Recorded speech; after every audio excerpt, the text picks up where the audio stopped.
तो आज हम बात करेंगे कंबाइंड कॉम्पिटिटिव एग्जाम 2023 के रिजल्ट्स की। असल मसला आगे का है, असल मसला इंटरव्यू का है। ब्यूरोक्रेसी जो है पूरी गवर्नेंस सिस्टम को चलाती है। गवर्नेंस को जो चलाने वाला जो लेयर है, अगर वो आप किसी करप्शन सिस्टम के तहत रिक्रूट करेंगे तो फिर उस गवर्नेंस से आप डिलीवरी की क्यों उम्मीद रख, या उस ब्रोकरेज से आप डिलीवर करने की, सर्विसेज देने की, ऑनेस्टी की, या जो है आप ईमानदारी की उम्मीद रखना जो है ये हमाकत है, या कैसे रख सकते हैं जो कि खुद जो है वो 1.5 करोड़ से 2 करोड़ रुपए सिर्फ 17th ग्रेड प्राइमरी जो पोस्टिंग है, असिस्टेंट कमिश्नर की जो पोस्टिंग्स हैं, या इवन सेक्शन ऑफिसर है, या मुख्तलिफ और जो पोस्ट हैं, जो मतलब फ्रॉम द बॉटम जो है वो 17 ग्रेड की पोस्ट सिर्फ 1.5 से 2 करोड़ में लेके आता है। जिस तरह से ये पिछले हफ्ते रिजल्ट आया है, मार्केट मतलब आप समझ ले सरगर्म हो गई है। सिंध पब्लिक सर्विस कमीशन के मुतलिक मैं अपना तजुर्बा आपसे शेयर करना चाहूँगा। मेडिकल अफसरान की पोस्ट के लिए उन्होंने इश्तिहार दिया था सिंध पब्लिक सर्विस कमीशन ने, और बहुत से लोगों ने उसमें अप्लाई किया। तो कुछ उनमें से रिटन टेस्ट में उनको पास किया गया, कुछ को फेल किया गया। इसी दौरान जो पोस्ट थी वो बच गए। बगैर इम्तहान के वो नौकरियों के आर्डर दे के, वो पब्लिक सर्विस कमीशन के जो उस वक्त के चेयरमैन थे, उनको कोर्ट ने बुलाया। वो मौसूफ हैदराबाद शहर में होते हुए भी कोर्ट में पेश नहीं हुए। तो उसके बाद वो पहुँचे जब, तो कोर्ट ने ये सवालात किए कि क्या ऐसा हो सकता है कि आप एक ही पोस्ट के लिए कुछ उम्मीदवारों को बोलें कि वो इम्तिहान में बैठें और बाकियों को बगैर इम्तिहान के अपॉइंटमेंट ऑर्डर दे दें। तो उन्होंने कहा कि हाँ, ऐसा हो सकता है और हमने ऐसा किया है। अली अब्बास टॉक्स में खुश आमदीद। आज हम बात करेंगे कंबाइंड कॉम्पिटिटिव एग्जाम 2023 के रिजल्ट्स की। सिंध पब्लिक सर्विस कमीशन ने पिछले हफ्ते कंबाइंड कॉम्पिटिटिव एग्जाम 2023 का रिटन रिजल्ट जो है वो आउट किया है। इसमें अच्छी बात यह हुई है कि बिल्कुल गरीब घराने से ताल्लुक़ रखने वाले बहुत ही कॉम्पिटेंट और अहल कैंडिडेट पास हुए हैं। असल मसला आगे का है, असल मसला इंटरव्यू का है, क्योंकि बहुत सारे लोग अभी ये खदशात भी जाहिर कर रहे हैं, और अभी बहुत सारे इतलात ये भी आ रही हैं कि इंटरव्यूज़ जो हैं वो आगे चल के कंप्रोमाइज़ होते हैं क्योंकि इंटरव्यूज़ में अभी भी रिटन जो कैंडिडेट्स हैं, जो रिटन में कैंडिडेट्स पास हुए हैं, उनसे अभी तक भी जो है बहुत सारे पैसों के मुतालबात सामने आ रहे हैं। और उनसे बल्कि आप हैरान रह जाएंगे कि असिस्टेंट कमिश्नर की पोस्ट का जो रेट चल रहा है वो 1.5 करोड़ से 2 करोड़ की अभी बात चल रही है। मतलब रीज़न ये है कि खदशात जाहिर किए जा रहे हैं मार्केट में कि इंटरव्यूज़ जो हैं वो कंप्रोमाइज़ होंगे। तो हम आज इस पॉडकास्ट में इसी चीज़ को मद्देनज़र रखते हुए, ख़ास करके कैंडिडेट्स, उनके पेरेंट्स और authorities, Sindh public service commission की अथॉरिटीज़ को मुखातिब होंगे कि इस तरह के सिस्टम को चलाने में किस तरह से हमारा पूरा जो ब्यूरोक्रेटिक सिस्टम है, जो कि पूरा गवर्नेंस का निज़ाम चलाता है, वो उसका पट्टा जो है वो बैठ जाता है। पहली बात तो ये है कि ब्यूरोक्रेसी जो है किसी भी गवर्नेंस की जो रीढ़ की हड्डी के बराबर होता है। ब्यूरोक्रेसी जो है पूरी गवर्नेंस सिस्टम को चलाती है। सिंध पब्लिक सर्विस कमीशन जो है वो प्रोविंशियल ब्यूरोक्रेसी को रिक्रूट करती है। मतलब रिक्रूटमेंट जो होती है, जो प्रोविंशियल ब्यूरोक्रेट्स जो होते हैं हमारे असिस्टेंट कमिश्नर से लेके फिर वो ऊपर प्रमोट होकर सेक्रेटरी लेवल तक चले जाते हैं, वो लोग जो है वो सिंध पब्लिक सर्विस कमीशन के सिस्टम के तहत जो कंबाइंड कॉम्पिटिटिव एग्जाम होता है उसके तहत अपॉइंट होते हैं। अब आप अंदाज़ा करें कि from the core, from the bottom, अगर उन ब्यूरोक्रेट्स की कॉम्पिटेंसी कंप्रोमाइज करके, या उन ब्यूरोक्रेट्स की जो कोर, जो रीढ़ की हड्डी होते हैं, जो कोर सिस्टम चलाते हैं, गवर्नेंस को जो चलाने वाला जो लेयर है, अगर वो आप किसी करप्शन सिस्टम के तरह रिक्रूट करेंगे तो फिर उस गवर्नेंस से आप डिलीवरी की क्यों उम्मीद रखते हैं, या उस ब्रोकरेज से आप डिलीवर करने की, सर्विसेज देने की, ऑनेस्टी की, या जो है आप ईमानदारी की उम्मीद रखना जो है ये हमाकत है, या कैसे रख सकते हैं जो कि खुद जो है वो 1.5 करोड़ से 2 करोड़ रुपए सिर्फ 17th ग्रेड प्राइमरी जो पोस्टिंग है, असिस्टेंट कमिश्नर की जो पोस्टिंग्स हैं, या इवन सेक्शन ऑफिसर है, या मुख्तलिफ और जो पोस्ट हैं, जो मतलब फ्रॉम द बॉटम जो है वो 17 ग्रेड की पोस्ट सिर्फ 1.5 से 2 करोड़ में लेके आता है। और आपको पता है इस तरह से उन 17 ग्रेड्स जो ऑफिसर्स होते हैं उनकी तनख्वाह 80 से 1 लाख के बीच में होती है। तो वो 1 लाख तनख्वाह जो है उसके 1.5 करोड़ वाली रकम को किस तरह से रिकवर करवाने में मदद करेगी।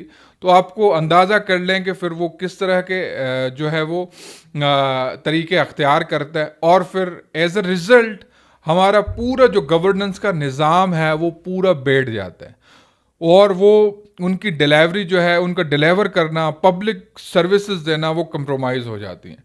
तो कहने का मकसद ये है कि अगर आप ये रिक्रूटमेंट सिस्टम ही शुरू से ही जो है आप एक करप्शन के नज़र कर देते हैं, तो आपकी गवर्नेंस पे एक सवालिया निशान आना लाजमी हो जाता है। और फिर वो कोई भी बंदा जो कि इतने पैसे भर के आता है उससे आप ईमानदारी या डिलीवर करने की उम्मीद रखना मतलब एक हमाकत के बराबर है। दूसरा मैं आपको बताऊं, उन कैंडिडेट्स को मैं बता दूं जिस तरह से ये पिछले हफ्ते रिजल्ट आया है, मार्केट मतलब आप समझ ले सरगर्म हो गई है। कौन सी मार्केट?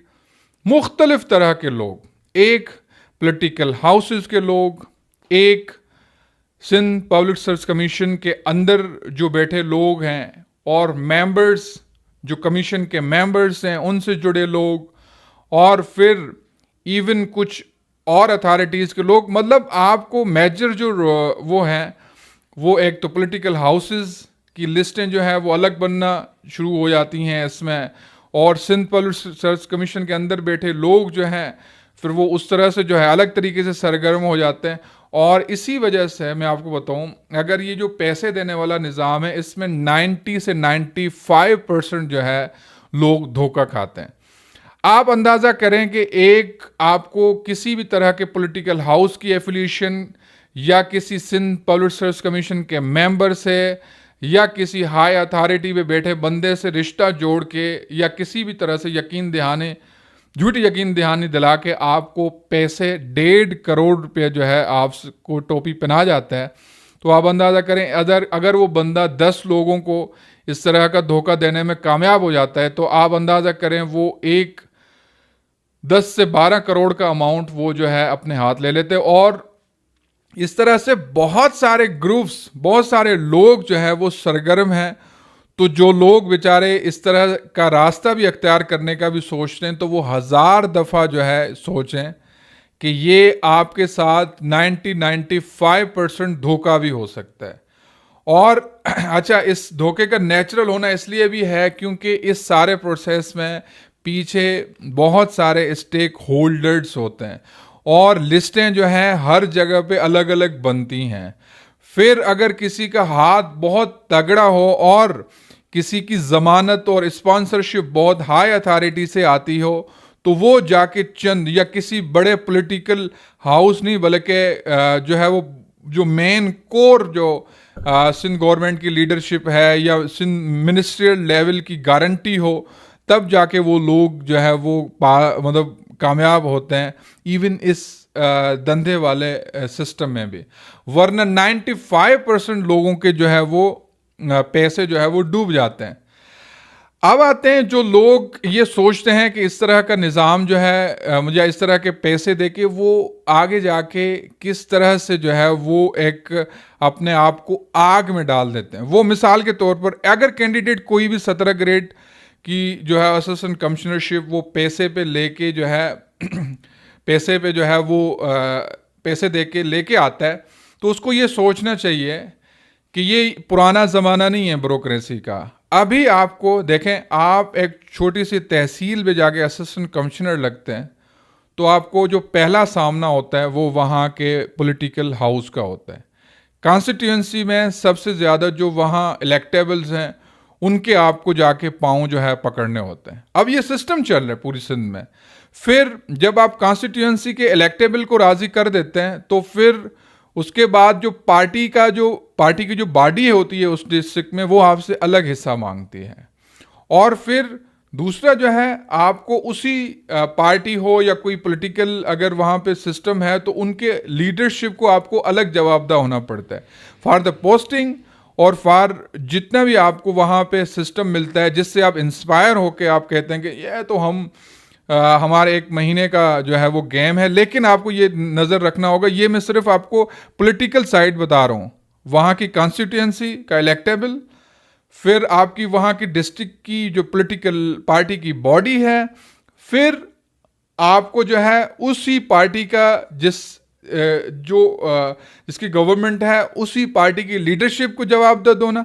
अब आए आपकी अपनी जो गवर्नमेंट साइड पे, जो आपका जो डिपार्टमेंटल साइड पे, फिर जो अकाउंटेबिलिटी के आजकल इदारे चल रहे हैं जैसे नेब है, फिर एंटी करप्शन है, फिर एजेंसीज के इदारे हैं जो आपके ऊपर जो सर्वेलेंस सिस्टम होता है। अब इन सारे पंजों से निकल के अगर आप ये भी सोच रहे हैं कि आप अपनी रिकवरी कर लेंगे तो ये एक समझ लें एक अहम काना बात है। हाँ, लोग हैं और वो कैंडिडेट जो आज के ज़माने का कैंडिडेट मतलब कॉम्पिटेंट, जो बेचारे गरीब घराने से ताल्लुक़ रखने वाले लोग हैं, वो भी इस तरह का अगर दिमाग रखते हैं तो ये उनकी बड़ी हमाकत होगी। रीज़न के असल तो है पैसा। अगर आप अभी भी इस ग्लोबल टाइम में सोचें तो अगर आप इंजीनियर हैं, अगर आप डॉक्टर हैं या और कोई कॉम्पिटेंट प्रोफेशन से वास्ता रखते हैं तो दुनिया आपके लिए खुली पड़ी है। आपको मैं बात बता दूं, ये आर्टिफिशियल इंटेलिजेंस का ज़माना है, ऑनलाइन अर्निंग का ज़माना है, ई अर्निंग का ज़माना है। अगर आप अदर देन दिस मीन सोचेंगे और अपनी कॉम्पिटेंसी और स्किल्स में यकीन रख के दुनिया की तरफ देखेंगे तो आप डॉलर्स में कमा सकते हैं। रीज़न के कि आप 1 करोड़, 1.5 या 2 करोड़ की इन्वेस्टमेंट करके भी इन 4-5 जो बड़े सिस्टम्स मैंने बताए उनके नीचे आके भी अपनी ज़िंदगी परेशान करते हैं और अपना फ्यूचर स्टेक पे लगाते हैं। इसके बजाय आप बाहर की दुनिया को देखें और अगर आप इंजीनियर हैं तो दुनिया की बाहर की यूनिवर्सिटीज़ में जाके आप अच्छी जो है वो डिग्रीज जो है लेके दुनिया के किसी अच्छे यूएस है, यूके, कनाडा और पूरा यूरोप आपके लिए खुला है। वहाँ पे हज़ारों लोग जो है जो अर्बन, खास करके जो अर्बन सेंटर से, पाकिस्तान के बड़े अर्बन सेंटर से वास्ता रखते हैं, तो वो लोग वहाँ पे सर्व करके अपनी फैमिलीज़ को न वहाँ जाके बल्कि सिर्फ सेट करते हैं, बल्कि वो लोग जो है वो हज़ारों डॉलरों में कमाते हैं। I do personally know, I have the experience के I do know lots of the professionals who are earning in around the thousands of the dollars। तो ये जो ज़्यादातर क्लास है जो कि कॉम्पिटेंट क्लास है, जो कि इस पंजे में फंसना चाहती है, इनके लिए ज़रूरी है कि ये इन्वेस्टमेंट करने से पहले ज़रूर सोचें। अब आते हैं बात पे, ये तो एक चला, जैसे मैंने बताया कि रिक्रूटमेंट सिस्टम करप्ट है। अगर हाँ ये ट्रांसपेरेंट सिस्टम है फिर तो एक इस तरह की जो इससे ज़्यादा कोई पोजीशन अच्छी नहीं है कि आपको एक पब्लिक सर्विंग पोजीशन अज्यूम करें और अपने कौम, मुल्क और आवाम की खिदमत करें। ये एक बड़ी डिग्निटी है। इसलिए जो अथॉरिटीज़ हैं और जो सिंध पब्लिक सर्विस कमीशन हो या गवर्नमेंट ऑफ सिंध हो, इनके लिए ये लाजमी है कि ये एटलीस्ट जो एक certain responsible governance position, bureaucratic position, recruitment system जो है, अपॉइंट करने वाला जो है सिस्टम जो है, उसको ट्रांसपेरेंट बनाना बहुत लाजमी है। बहुत सारी कोशिशों से बहुत सारे इसमें लोग थे जो कि जिन्होंने चैलेंज भी किया इस सिस्टम को। अभी उसमें हम इस आगे पॉडकास्ट में उनका हम ओपिनियन भी शामिल करेंगे। सज्जाद चांडियो है, बहुत अच्छा एडवोकेट हैं। उन्होंने इस 2018 वाली जो सीसी रिज़ल्ट था या उनसे थ्रू आउट जो है उन्होंने लीगल साइड पे जो है बड़ी कोशिशें की थी कि इस सिस्टम को जो है किस तरह से जो है वो ट्रांसपेरेंट बनाया जाए या किस तरह से इस सिस्टम्स में और जो है रिफॉर्म्स किए जाएं ताकि एटलीस्ट ये वाला जो रिक्रूटमेंट सिस्टम है वो एटलीस्ट ट्रांसपेरेंट हो। रीज़न गुड गवर्नेंस, रीज़न नीचे के लोग जो है वो ऊपर आना, रीज़न पब्लिक सर्विसेज, रीज़न हमारा सिस्टम जो है आगे कुछ डिलीवर करे। तो मेरे ख्याल में उसमें सबसे ज़्यादा जो फोर्स था वो रिटन पे था। रिटन बहुत हद तक ट्रांसपेरेंट हो चुकी है, लेकिन आप अभी देखेंगे कि बहुत सारे लोग, कॉम्पिटेंट लोग जो हैं रिटन में पास हुए हैं। अभी जो पिछले हफ्ते रिजल्ट आया कंबाइंड कॉम्पिटिटिव एग्जाम 2023 का, अब वही बेचारे कैंडिडेट जो हैं अब हर वक्त सवालिया निशान लेके बैठते हैं इंटरव्यू पे। तो जो मैंने जब उनसे बात की थी एडवोकेट सजाद चांडियो से, तो उन्होंने कहा था कि हमारा पहला जो डिमांड थी वो थी इंटरव्यू जो है वो रिकॉर्ड किए जाएं और इंटरव्यू पैनल्स में जो है वो मुख्तलिफ जो है वो लोग हों, जिसमें जज एक जो है आपकी जुडिशरी साइड से एक बंदा हो, एकेडमिक साइड से बंदा हो, प्रोफेशनल साइड से बंदा हो, ब्यूरोक्रेटिक साइड से बंदा हो, और जो ज्यूरी बैठे इंटरव्यू की उसमें डाइवर्सिटी हो ताकि उसमें जो भी बायस हो या इस तरह के जो है वो चीज़ों का चांस बहुत कम हो। और मज़ीद हम आगे पॉडकास्ट में उनके ओपिनियन शामिल करेंगे, देखें तो उससे वो क्या कहते हैं कि किस तरह के रिफॉर्म्स होने चाहिए। और इसी तरह से मैं दोबारा जब इसको कंक्लूड करूँगा तो एक तो अशद ज़रूरत है और इस तरह के खदशात को जो है नल एंड वाइड करें कि ये इंटरव्यूज़ जो हैं ट्रांसपेरेंट हों। इंटरव्यूज़ ट्रांसपेरेंट होना बहुत लाजमी है। रीज़न ये है कि ये एक कोर, जिस तरह से कह दें कि एक हमारे गवर्नेंस का जो एक, जैसे मैंने बताया ना, रीढ़ की हड्डी वाली हैसियत रखने वाली जो लेयर है, क्योंकि ब्यूरोक्रेसी अगर आपकी ट्रांसपेरेंटली जो है रिक्रूट नहीं होगी तो आपका गवर्नेंस सिस्टम जो है वो डिलीवर आवाम को नहीं कर सकता। इसलिए इसकी इंटरव्यूज़ होना, ट्रांसपेरेंट होना और मेरिट होना इंटरव्यूज़ में बहुत लाजमी है। और इसी तरह से जो लोग अगर अदर साइड भी सोचते हैं, जो कैंडिडेट्स अदर साइड भी सोचते हैं, उनको 15 से 20 मिलियन का अमाउंट जहन में रख के फिर उसको फ्यूचर और फिर पॉलिटिकल हाउसेस, फिर आपकी जो सर्वेलेंस और अकाउंटेबिलिटी के इदारे, फिर हिस्सेदार इदारे, सब जहन में रख के आपको ये अंदाज़ा होना चाहिए कि आप किस तरह से इतना बड़ा रिस्क ले रहे हैं।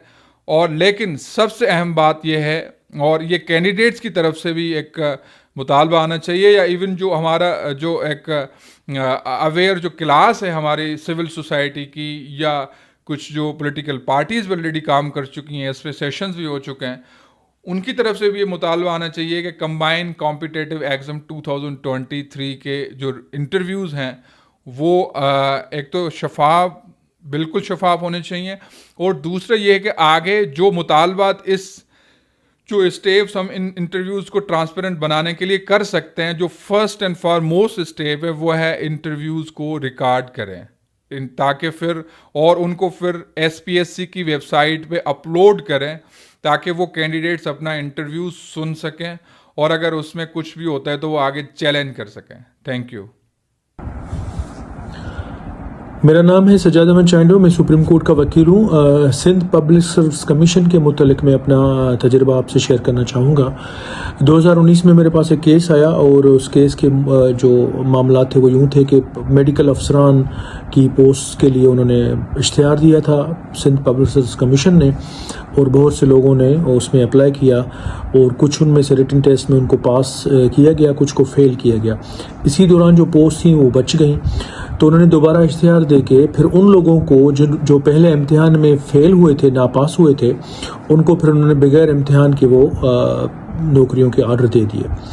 तो इस मामले को हमने हाई कोर्ट में चैलेंज किया और दौरान प्रोसीडिंग्स ये हुआ कि वो पब्लिक सर्विस कमीशन के जो उस वक्त के चेयरमैन थे उनको कोर्ट ने बुलाया। वो मौसूफ हैदराबाद शहर में होते हुए भी कोर्ट में पेश नहीं हुए, जिसके बाद उनके खिलाफ उनकी गिरफ्तारी के वारंट्स वगैरह जारी होने के अहकामात हुए। उसके बाद वो पहुंचे जब, तो कोर्ट ने ये सवालात किए कि क्या ऐसा हो सकता है कि आप एक ही पोस्ट के लिए कुछ उम्मीदवारों को बोलें कि वो इम्तिहान में बैठें और बाकियों को बगैर इम्तिहान के अपॉइंटमेंट ऑर्डर दे दें। तो उन्होंने कहा कि हाँ ऐसा हो सकता है और हमने ऐसा किया है। वो इस तरह किया है कि वो जो उस वक्त का एक्ट था Sindh public service commission act 1991, तो उन्होंने कहा 91 और 89 वाले एक्ट में हमें ये इख्तियार दिया गया है कि हम अपनी मर्ज़ी है हमारी कि हम जिससे चाहें इम्तिहान लें, जिसको बगैर इम्तिहान के हम नौकरी दे सकते हैं। तब सिंध हाई कोर्ट ने 2021 में अप्रैल 2021 में एक डिसीजन दिया था जिसमें उन्होंने कहा कि ये हमें इस केस के चलाने के दौरान, प्रोसीडिंग के दौरान ये पता चला है कि ये एक ऐसा इदारा चला रहे हैं जैसे कोई होलसेल मार्केट हो जहां नौकरियों को बेचा जाता है। ये कोर्ट की ऑब्जर्वेशन थी, जिसके बाद फिर उन्होंने वो एक्ट वगैरह मुअत्तल कर दिए और उन्होंने कहा कि जब तक नया ऐसा कानून बनाया जिसमें ट्रांसपेरेंसी हो, जिसमें जो उम्मीदवारान हैं उनको यकीन हो कि वो जिस इम्तिहान में अपेयर हो रहे हैं उनके साथ ज़्यादती नहीं होगी।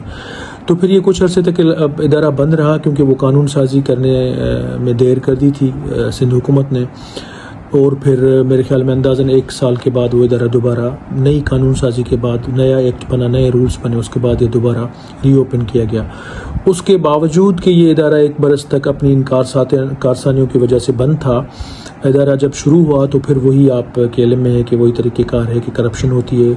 नताइज इस तरह सस्पिशियस वे में जो है वो डिस्क्लोज़ करते हैं। फॉर एग्ज़ाम्पल आपको बगैर किसी कैंडिडेट का या उम्मीदवार का नाम, वालिद का नाम या उसकी सरनेम, उसका प्रोफाइल या अर्बन है रूरल, वो डिक्लेयर किए बगैर वो सिर्फ रोल नंबर्स लिखा करते थे ताकि किसी को पता ही ना चल सके कि कौन पास हुआ कौन फेल हुआ। और ज़्यादातर ये था कि फेल जो होने वाले उम्मीदवार थे तो उनको ये अपनी मार्कशीट नहीं हैंड ओवर करते थे।